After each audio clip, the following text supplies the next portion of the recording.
नमस्ते फ्रेंड, आप सभी का एक बार फिर से वेलकम और renewal of group medical insurance policy 24-25 top up rates and premium for the single insured policy for retirees. Retirees base policies, sum insured rupees 3 lakhs, officers 4 lakhs. On premium amount 24,191 and officer in case of officers 34,661. Total premium with interest with the premium of 18% GST, that is the 28,545 in case of award staff, but in case of the officers it will be 40,500. 40,900. Retirees top up policies, जैसा कि उम्मीद थी कि top up में खेल होगा और खेल हुआ।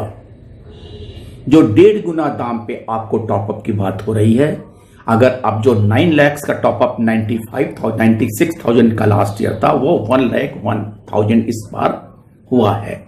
अब देखिए कि सम insured 4 lakh, premium 41,101 with premium with GST 48,499, and for the officers sum insured 5 lakhs and premium 51,101 and total 60,299, यानी कि it will cross 1.01 approximate।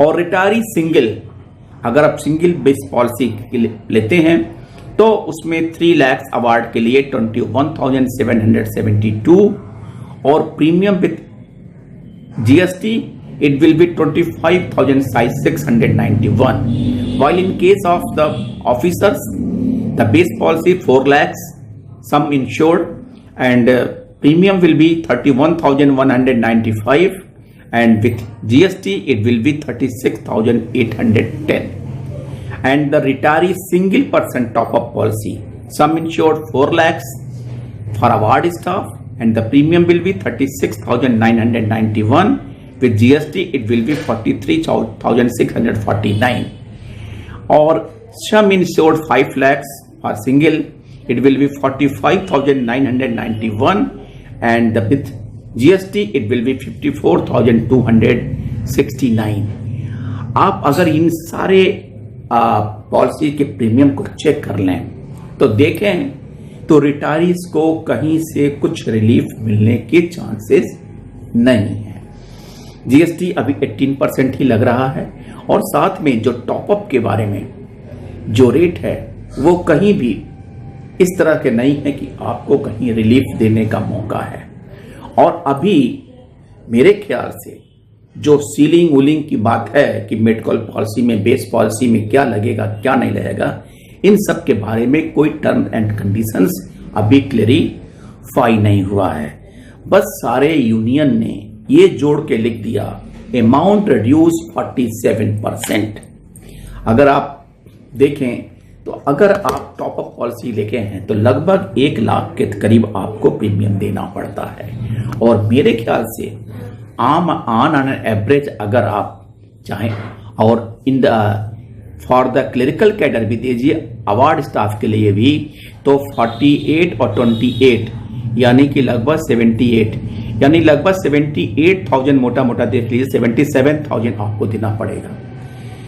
हमारे जो पेंशन का जो स्ट्रक्चर है आमो 40,000 से 50,000 60,000 के बीच में ही पेंशन अमूमन मिलता है आपके कटने कुटने के बाद, जो अगर आपका वो कम्यूटेशन कटने के बाद सब। और अगर आप देखें 77,000 78,000 एक क्लर्क अवार्ड स्टाफ और ऑफिसर 1 लाख, सारे स्केल 7-8 में तो है नहीं, सब लोग नीचे ही मोस्ट ऑफ द देम। तो 1 लाख का पेंशन का मतलब 1 लाख अगर दें और 78,000 दें तो लगभग 2 महीने का आप देंगे अपना पेंशन, तब जाके आप इसके लिए कवर कर सकते हैं। और अगर आप केवल केवल वो पॉलिसी लेते हैं जहां टॉपअप नहीं होता तो आपको 1 महीने का पेंशन अपना देना पड़ेगा। कहने का तात्पर्य है कि जब तक कोई स्कीम में बदलाव नहीं आएगा, जब तक सीजीएस के मॉडल पे कोई हेल्थ इंश्योरेंस नहीं आएगा, जब तक एम्प्लॉयर प्रीमियम पे नहीं करेगा, तब तक कुल मिला के ये खेल चलता रहेगा और रिटायरीज दिन ब दिन इसको बाहर इस स्कीम से ऑप्ट आउट हो जाएंगे, क्योंकि ये अफोर्ड नहीं कर सकते हैं। वो मरने को तैयार हो सकते हैं, लेकिन जीते जी अफोर्ड करना उनके लिए डिफिकल्ट हो जाएगा। यूनियन, हालांकि ये मुद्दा पहले ये उठना चाहिए कि सब्सिडाइज होना चाहिए या प्रीमियम पेमेंट होना चाहिए या कोई स्कीम में मॉडल में चेंज होना चाहिए, आज नहीं, ये आने वाले हर रिटायरीज के लिए, भविष्य के लिए उनका सुरक्षित स्कीम हेल्थ के लिए जरूर होना चाहिए। थैंक यू फ्रेंड्स, नमस्ते।